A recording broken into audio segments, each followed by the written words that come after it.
Russian soldiers is involved in an intense military training program in preparation for work in Iraq. They believe they can accomplish far more than their American and British counterparts by adopting a unique approach.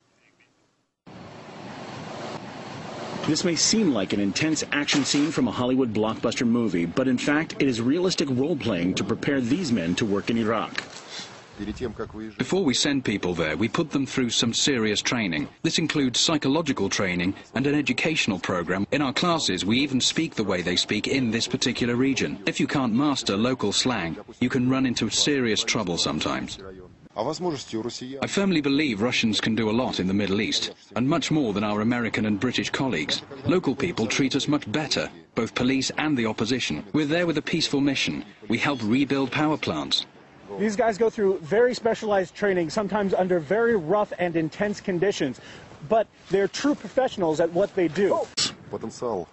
The potential of Russian special units is really unlimited.